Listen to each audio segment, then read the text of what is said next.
Përshëndetje miq dhe mirë se erdhët në studion e emisionit Pa Gjurmë. Jemi live këtu në ekranin e Report TV, ku si çdo ditë dhe ditën e sotme do të jemi rreth një orë në transmetim dhe redaksia e emisionit Pa Gjurmë do sjellë historinë e një nëne nga Tirana. Është vetëm 30 vjeç, është nëna e 4 fëmijëve që fatkeqësisht i ka sjell 2 fëmijë nga martesa e parë dhe 2 nga një bashkëjetesë. Nuk pati fat në 2 personat që zgjodhi për të nisur dhe për të vazhduar jetën, sot ka ngelur e vetme Ana me 4 fëmijët në një gjendje jo fort të mirë. Ka vendosur të vinë në një studio televizive për të rrëfyer këtë histori, për të kërkuar ndihmë, por frika nga paragjykimet brenda familjes, brenda fisit, por dhe në lagjen ku ajo jeton këtu në Tiranë, e ka detyruar këtë nënë të re në moshë që imazhin sot mos ta shfaqi, dhe unë respektoj vendimin e saj dhe dua menjëherë ta përshëndes. Përshëndetje dhe mirë se erdhe. Përshëndetje zonja Andeta. Dhe je 30 vjeç, janë shumë e re, dhe je nëna e 4 fëmijëve. Çfarë moshe kanë fëmijët? Njëra është 6 vjeç, tjetra është për 4, që e kam të smur, tjetra është 2, bën tani në qershor, dhe djalin 5 muajsh. Dhe djalin 5 muajsh. Të 4 fëmijët që nganë shumë të vegjël. Më e madhja është vetëm 6 vjeç. 6 vjeçe.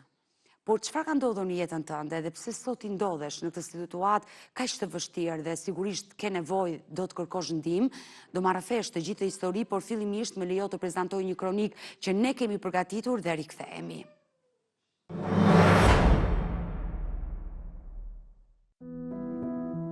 Në moshën kur shumë të reja ende ndërtojnë ëndrat e para, Ana numëron plag, përgjegjësi dhe 4 fëmijë për të cilët kujdeset e vetme, vetëm 30 vjeçe dhe pa njeri, ajo mban mbi super shumë përgjegjësi. Kur ishte 12 vjeçe, Jati u nda nga jeta, dhimbja u bë pjesë e përditshmërisë, ndërsa jeta e mësoi shpejt se asgjë nuk fitohet pa sakrificë. Vitet kaluan dhe ajo u njoh me bashkëshortin e saj. Martesa i solli në jetë 2 fëmijë, por vështirësitë ekonomike e çuan drejt ndarjes në vitin 2022. Pas kësaj, ajo vazhdoi betejën si nënë e vetme, duke u përballur me sfidat financiare dhe emocionale. Sot 30 vjeçarja nuk ka më asnjëri për krah dhe është e vetme në përballje me jetën. Ajo nuk ka mbështetjen e familjes dhe as së nënës së saj. Çdo ditë është një përpjekje për të siguruar ushqim, arsim dhe përkujdesje për fëmijët. Megjithatë, ajo nuk është dorëzuar, sepse Ana është mbi të gjitha nënë dhe për 4 fëmijët e saj, ajo është forca dhe shpresa e vetme.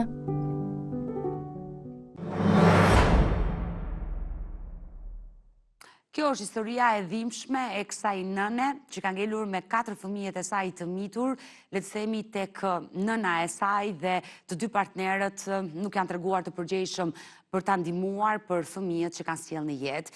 E dashur Ana, e dëgjuam dhe kronikën dhe sinqerisht më vjen keq për atë që ke kaluar dhe që po kalon aktualisht. Do të pyes, por nuk dua të vendos në siklet, sa vjeç ke qenë kur u martove për herë të parë? 19-20 vjeçe. Në më thënë që kam vajzën 6 vjeç. Ka qenë një martesë me dashuri apo mbledhëri? E njohët vetë? Po, me dashuri. Jeni njohur vetë, këtu në kryeqytet në Tiranë? Po. Si ka qenë martesa jote e parë? Me thonë drejtë nuk ka qenë e mirë. U martova, si gjithë femrat që të krijosha familje. Por babai i fëmijëve, sa vjeç ishte në atë kohë? 31. 31, po? Fillova u martova, bëra fëmijën e parë, vajzën 6 vjeçe. 6 vjeç sot. Po. Martesa nuk është se ishte e mirë, më kupton. Fillim e kisha probleme, gjëra, kështu. Pastaj prap kam duru. Sa unë boll kam bujt edhe kur kam qenë e vogël vetë. Kam pas një histori dhimbshme edhe vetë.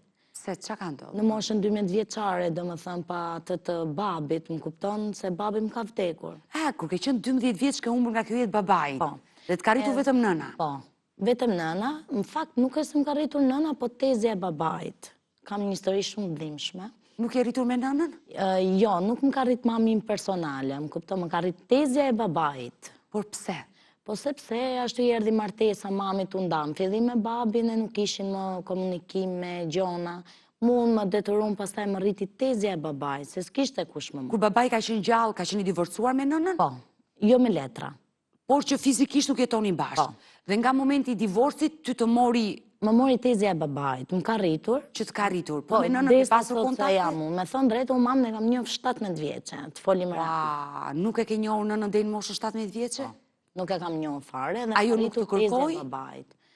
Më kërkonte, po kjo tezja e babait nga që më rriti mu nuk më lente kontakte me mamin. Se nga që mami nuk vinte më interesu, e kupton ajo pjesa. Sa fëmijë solli nëna juaj në jetë me babain tuaj? Vetëm mua. E vetme, nga jo martes. Dhe në moshën 17 vjeçare si e njohe nënën tënde? Me thonë drejtën kam qenë shkollë, se tezja e babait më ka shkollu. Po këtu në Tiranë? Faleminderit, ja di, po, ke shkolla Gjezmi Dellit kam pas qenë. Sa vjeç ke qenë kur shkove te tezja e babait që të rriti? 4 muajshe. Ua, ti nuk e ke njohur fare nënën tënde? Ja. Por dua të pyes që në momentin që ti u rrite, le të themi, dhe e kuptove që ajo zonjë që po të rriste nuk ishte nëna biologjike, por ishte tezja e babait. Do më thënë, ndje që ishte njeriu im nga babi, po se ndje si mam. E pyete për nënën, e kërkove, çfarë të thosh? Me thonë drejtën asaj nuk jo hapshë shumë, se kam qenë një fëmijë që nga që kam vujt gjithë jetës edhe vogël, më kupton, dhe kur fillova të ikën shkollë, shifsha këto fëmijë që bëshën takime prindër. Edhe mu më mungonte, aty e kam kuptu dhe më thënë që diçka me mu nuk shkonte, dhe më thënë nga ana e familjes. Nuk vite nëna apo babai? Por babai, sa vjeç ke qenë? 12 vjeç, më the kur vdiq babai. Po, kur ka vdek babai kam qenë 12 vjeç. Je rritur, e ke patur babain pranë? Po, kam qenë pranin gjatë gjithë kohës me babin. Me babai dhe... Kishte mundësi për me majt, më shikonte... Por babain e takoje? Pra imazhin e ti e njeh? Po. Pavarësisht se është larguar nga kjo jetë përpara shumë vitesh kur ti ke qenë e vogël. E dashur, Ana, por si ishte ai takimi i parë me nënën? Mund të ma tregosh? Ishte shumë e dhimbshme, me thonë drejtën, se kur nuk e njeh mamin diçka kështu e thosha mësueses, ç'ne unë që unë vi me dikë tjetër, po mami ime ku është? I thoja, ose shoqeve të mia të bangës. E kërkoje? Po, i thosha mamit atyre, i thoja unë, po kjo është mami imi, thosha unë. Aty unë ku shkosha në shtëpi, pastaj unë ndjesha si e vetmuar, si kështu, më kupton, që thoja diçka me mua nuk shkoka. Aty pastaj duke pyet, u rrita. Adoleshente, ke qenë, në momentin që se kam qenë edhe nxënëse mirë, me thonë drejtën, se kjo tezja e babait, kjo më ka dhënë edhe kulturën, shkollimin me gjitha. Bravo, që është kujdesur për rritjen tënde. Tashi nuk është, edhe ajo, mos e ka ndru jetë. Është larguar nga kjo jetë. Po? Aty pastaj, duke pyet, kur interesova, i thash kush është mami im? Po të dëgjoj, për të na i rrëfyer atë takimin e parë, kush ta prezantoi nënën dhe çfarë emocioni ishte për ty në momenti kur e njohe imazhin e saj? Atëherë, unë njoftësova me ca njerëz që e njihshin mamin. Aty pastaj e mora një numër telefonit të mamit, e kishte, e maj mend që të vogël të pjesë. E kam thirr mamin nga numri i atij personit. Ke marrë në telefon? Po, edhe i kam thonë, mami ku je? Ajo u gëzu. Kur dëgjoj zërin tënd? Po. Aty pastaj fillun ato kontaktet, e vinte më merte, mbonte, po jo shumë takime të shpeshta, se kjo tezja e babit nuk më lente. Por tezja e babit e mësoi faktin që ti e gjete nënën? Po e gjeta, po nuk më lejonte, sepse sa herë më thoshti që jo të ka braktis, jo kështu, po prapë unë e mora iniciativën me taku mamin tim. Nuk i mora përbas shumë fjalët. Ako është fshetas, le të themi... Sa po vija po kuptoja se doja me njoftë edhe unë mamin time. Po. Kush ishte? Aty pastaj më vje mami, më takon, më merr në Durrës. Takimi i parë është realizuar këtu në Tiranë, ajo ka ardhur në Tiranë të ka takuar. Po, dhe më kanë marrë në Durrës, mami. Si ka qenë ai moment kur e pe për herë të parë? Atë figurë që... Shumë e dhimbshme. Kam fillu duke qajt, duke nuk doja më munda prej asaj. Ka qenë shumë keq. Ajo të mori në Durrës në familjen e saj? Po, ishte vetëm me gjyshen, jo e martuar më. Se vetëm unë kam qenë atë kohë, tash ajo ka kriju dhe familjen e vetë, normal. Ke motra dhe vëllezër? Po, i kam nga ana e mamit. Sa ke? I kam dy motra dhe një vëlla. 2 motra dhe një vëlla. Por, ajo të mori në Durrës dhe çfarë ndodhi? Aty, nita ke nona, ke gjyshja, mami. Se edhe gjyshen e njofe për herë të parë? Po, edhe gjyshen, më afrun, më bon, ka qenë ajo fermiteti, pastaj unë duksha më e lumtur në botë. Por tezja nuk të lëshoj, tezja e babit, ajo që të rriti... Prapë unë nuk isha mësu me mami dhe unë filloja të qatë dhe unë kërkoja atë që më ka rritë. Tezën e babit. Si quhet e ndjera që ka vdekur tezja e babit? Liria. Lirisa Liu. Zonja Lirie të ka rritur me shumë dashuri, ajo ka vdekur para sa vitesh? Me thonë drejtën, ajo tani ka vdek nuk ka shumë. Do të thotë ishe e rritur kur ajo ndroi jetë. Po, unë ja kam bërë gjitha prap, se e gjeta unë. Që ja kam bërë gjitha ato që duhen pasaja. Sa ajo ishte një nënë për ty. Po. Dhe Dhe sigurisht, falenderoj atje ku është. dhe sigurisht edhe ti e ke nderuar dhe e ke respektuar. Le të Po themi, t'ishte ajo, do më thëmë fati ime dhe ishe shumë ndryshe sot. Nuk do përfundoja këtu, as fëmi nuk do kisha shumë. Do më thëmë dhe isha mate, dhe më mungon. qoftë e parajsës. E urojmë, se i mbushe syt me lot kur kujton zonjë lirie, atë zonjë që të rriti me shumë Me dashuri. shkollim, me gjitha, e falenderoj atë. Por nga mosha 17 vjeçe, dashurana dhe deri më sot, kontaktet me nënën kanë qenë të Po, pandara. pastaj fillum, pastaj fillova tuke fol me mamin, dilqa me mamin, do me thënë të fërmitetin me fëmi, me mam, e lumtur isha. Nuk pate guximin atë kohë të flisje me zonjë lirie të ndjerën që kjo është nëna ime dhe unë dua të jem pranë saj? Po, ajo nuk më lejonte mua. Nuk e pranoj kur? Jo, nuk më lejonte sepse më thoshte që ajo po të donte për shkakun nuk të lente. Shkonte të mante, sikur po majon e zem fëmijët e mi. Por pse, nëna juaj ishte larguar nga babai? Po. Dhe të kishte lënë ty? Po. Kishin pasur konflikte? Me thënë drejtë, nuk është se e di mirë situatën, por më sa kam dëgjuar nga kjo që më ka rrit, më ka thënë që thjesht ka braktis, kështu e thonin atë kohë që quhet braktisje. Po ti vetë me nënën, e ke pyetur ndonjëherë? E kam pyet dhe më ka thënë që kam pas probleme me babin tate. Edhe tani, sot e mësot që jam 27 vjeç, e kam pyet. Dhe çfarë të ka thënë? Kam pas probleme me babin, dhe jam unë turturonte, mbonte, dhe pranaj arrita që unë ty të braktisja. I kam thënë pse mam, më braktise, kur unë duhet të rritesha me mamin tim. Por sot, që je në moshë madhore, je 27 apo 30, se nga të rova? 30. 30, po. Sot që je në moshë madhore, e dashurana ti je në shtëpinë e saj. Po. Ajo nuk të ka braktisur, ta ka hapur derën. Ma ka hap derën. Si ju edhe fëmijëve, 4 fëmijëve të tu. Ajo si do qoftë tjetë, ajo është nëna ime prap, nuk e hell poshtë. Se dhe ka pas një disfat mjetë. Nuk e hell poshtë, prap se prap nuk... Është ndarë me bashortin? Po. 3 fëmijët i ka vetë edhe i ka rrit vetë. I ka rritur e vetme. Dhe më vjen keq për gjitha këto nëna që praktisen nga bashortë dhe janë të detyruar të vetme të kujdesen për fëmijët. Mirë, do qëndrojmë të dyja në studio e dashurana, pasi më duhet të bëj një shkëputje për të kaluar në një hapësirë reklamash, do të jemi tek një këshill mjekësore tek Obeni dashumish dhe rikthehemi sërish bashkë live.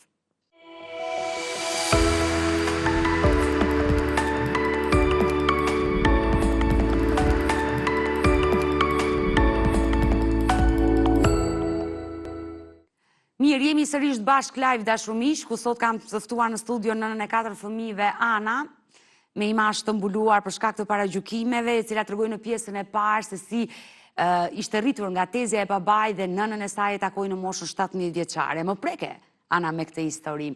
E dashurana, ishe e re dhe u martove. Ndalemi te martesa e parë sepse më thej që nuk shkoi mirë. Pse nuk shkoi mirë? Nuk shkoi mirë martesa sepse ai personi që unë isha martuar nuk punonte.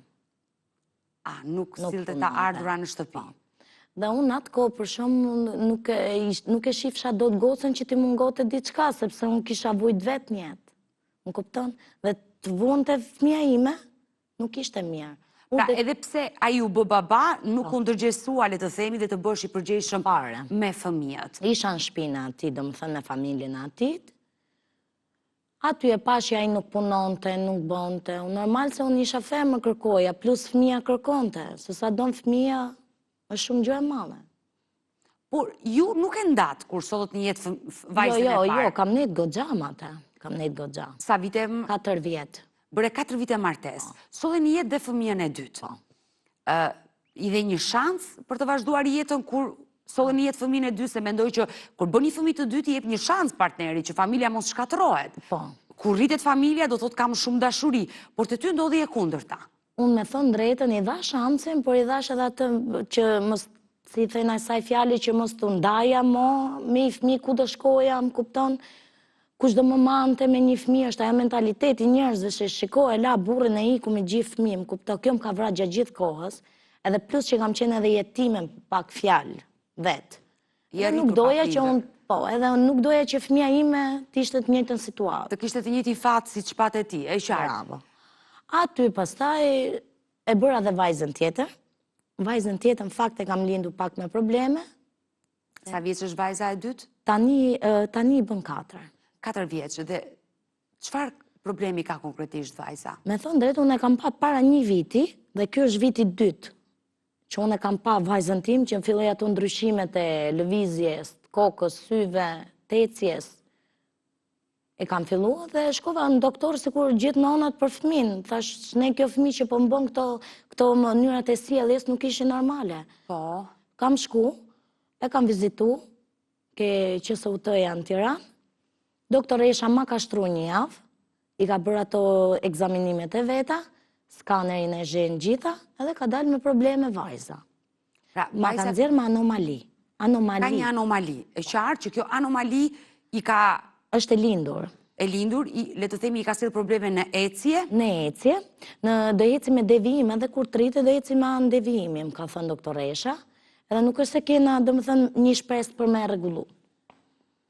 Dhe me sa më the dhe përpara se të hynim në këtë transmetim që vajza i ka prekur dhe shikimin. Edhe shikimin, që nuk shikon qartë. E kam cuar në për vizita, egzaminimet e syrit, edhe më ka thënë që i kam thënë doktoreshës, doktoresh pse ka ndodhë kjo shtrëmbimi i syve. Ka nevoj për syze?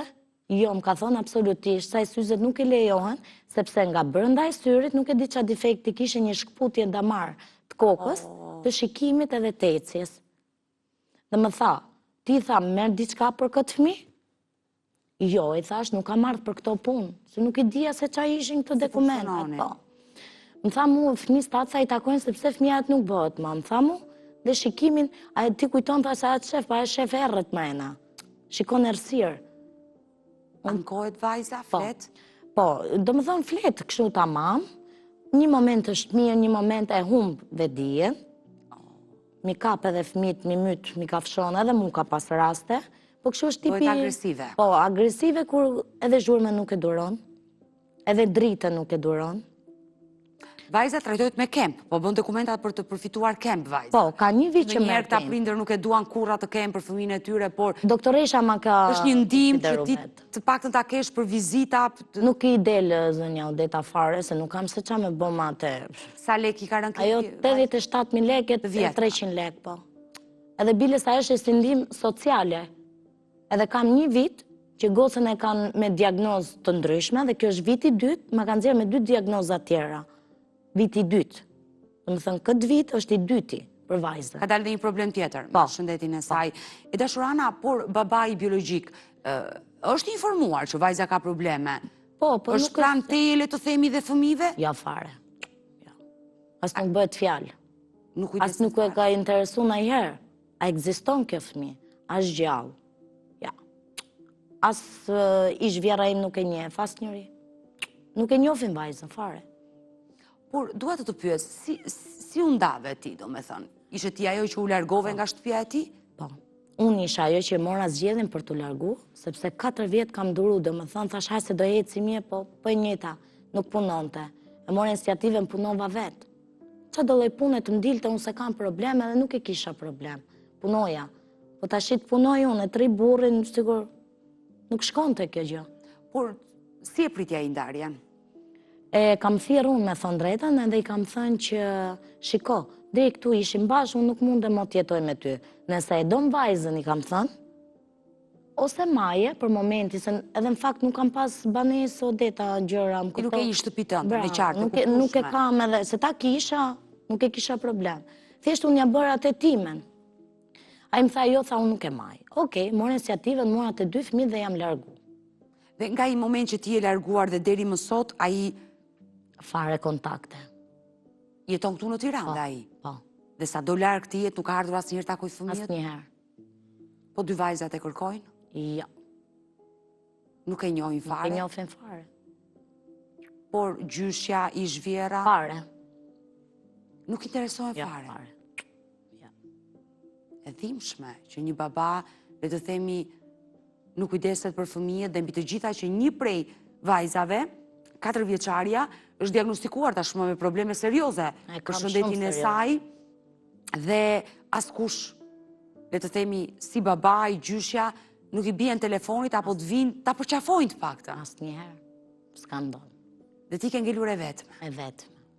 Që duhet të kujdesesh për shëndetin e tyre, ti sigurosh ushqimin dhe gjithçka. Edhe më futën punë nuk më lejohet. Nuk më lejohet, sepse unë duhet të jem kujdestare e kësaj fëmis që është e smur. Se dikur punoja, se nuk e dija smundjen e asaj. Kupton, kam qenë e lirë, kurse tani unë nuk mundem, se jam bllokuar me 2 tjerë. Kjo prap do kujdestarin e vetë, do Ti ke marrë kujdestarin e vajzës dhe sigurisht nuk të lejohet të punosh, duhet të kujdesesh 24 orë për vajzën. As kujdestarin në zonja Odeta nuk ma kanë lidh fare. Kam një vit që nuk marr as kujdestari, as pension, përveç 87.000 lekshin. Ndihmë sociale quhet, nuk e di. Mua, kujdestarin edhe atë kempin e vajzës, nuk ma kanë lidh. Vajza nuk trajtohet me një kemp dhe ti të marrësh kujdestarin. Fare. Thjesht është dhënë ndihmë sociale. 87.000 lekshin, nuk e Nga di i merr këto 87.000 lekë? Ato thënë nga lagja, jo nga Njësia bashkjake? Jo, Ku? nga këto doktorët gjasme. E pra, ai është kemp.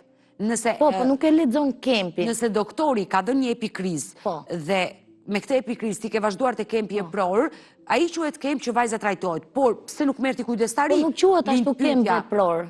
Se i kam lexuar letrat. Çfarë quhet? Sociale. Ndihmë sociale. Po, si ndihmë sociale. Pra ti trajtohesh një ndihmë sociale, një nënë vetme me fëmijët që ke një vajzë të sëmur, por nuk merr një kemp. Po. Kam shku dhe tani që i bëra dokumenta, se me 1 mars më mbaronte. Po. Dhe kam shkuar prap, kam bërë letrat nga fillimi, këtë radhe kanë nxjerr gocë me 2 diagnoza tjera. Çfarë justifikimit kanë thënë për kempin? Pse vajza nuk e përfiton? Sepse una kur kam shkuar herën e parë, kam dorëzuar letrat, mu nuk më kanë thënë, do më thë si që më thanë këtë herë që me një të dokumenta dhe që i ke lagje. Munges informacioni, s'ke patur informacionin, por duhet ta bësh. Thjesht më kanë shku, mi kanë marrë letrat dhe nuk më kanë paraqit ke komisionin që unë duhet takoj doktorët dhe të shikonin komision vajzën. Nuk më kanë kemp. Por këtë gjë duhet ta bësh. Kam shku Odeta, nuk më kanë dhënë zgjidhje fare. Ke shkuar dhe kanë refuzuar. Po. Ke vajtur në komision dhe kanë refuzuar. Por me çfarë motivi të refuzuan? Më thanë mua, jo e di në komisioni. Po si e di në komisioni, thash, kur nuk jam paraqit me fëmijën e smur, ato nuk e njohin fare. Nuk e kanë parastur. Fare.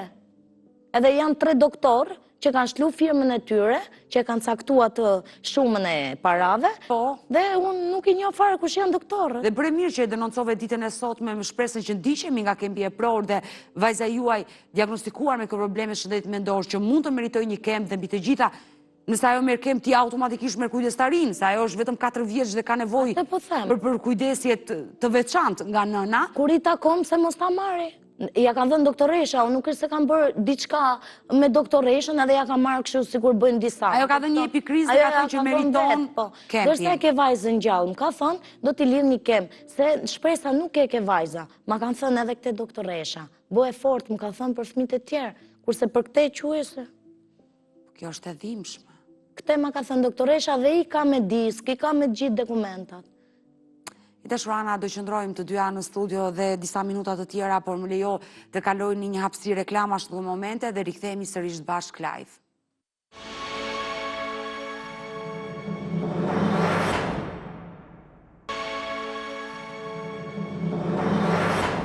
Mirë, jemi rikthyer në studio dhe do vazhdoj intervistën me ty e Dashurana.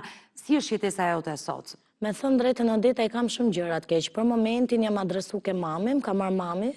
Ajo të ka hapur derën. Sepse risha ke i shoqe, ke ca njerëz të mi të largë që ma kanë hap derën se kam qenë me strugave. Për momentin jam ke mami, po dhe ke mami sa do zjas. Dhe kam shumë kushte tek këshia. Pas një lloj të ardhur, le të themi, e vetme me 4 fëmijë dhe nëna jote, nëna juaj është ajo që të ndihmon. Edhe me ushqim, edhe me ato të fëmijëve që i duhen fëmijëve.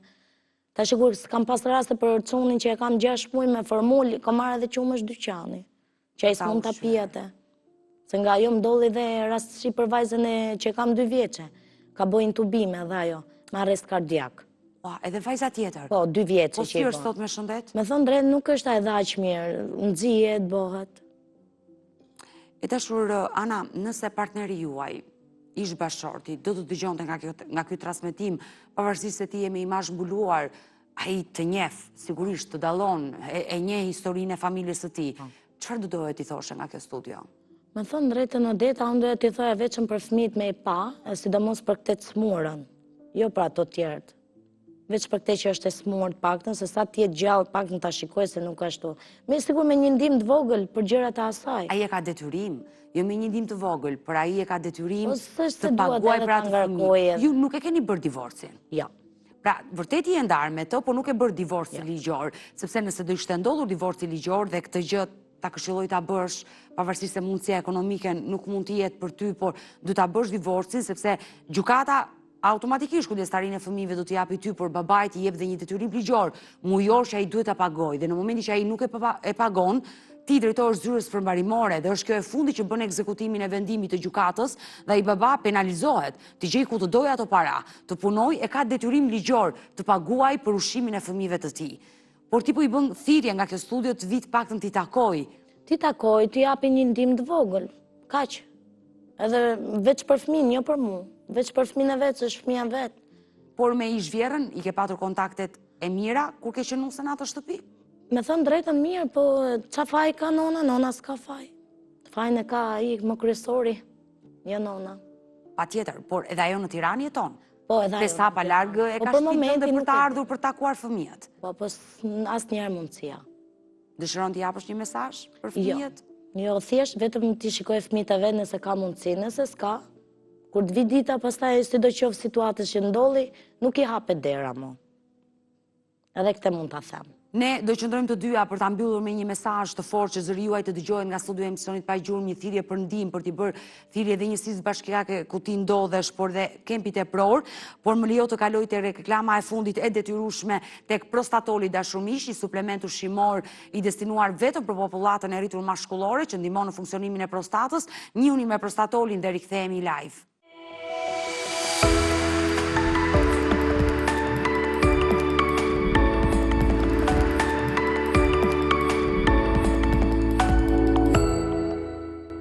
Mira, jemi rikthyer në minutat e fundit, nuk kemi më kohë televizive dhe pse do doja të qëndronim gjatë bashk.